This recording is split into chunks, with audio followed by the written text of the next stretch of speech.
this is how chaotic an organizing team is. Just देखो इनको.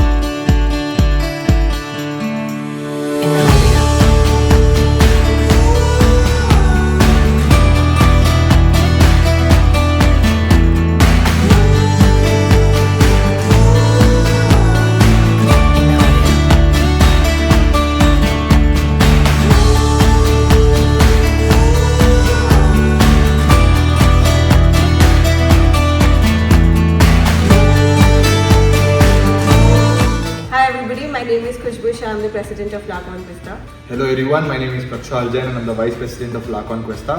It's just one day left for Conquista 2025 and I think we feel nostalgic as ever already, and we are very nervous of how it's gonna be, how it's gonna happen. Everybody says that Conquista just happens once in a year, but I think only we know that how much efforts and how much planning it takes.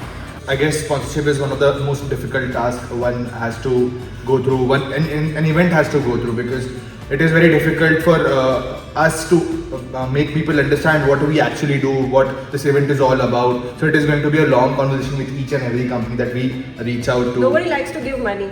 Exactly. Obviously, so it takes a lot of effort. Unless until they are getting something out of it, which you are going to get because you're going to get a great marketing from our side.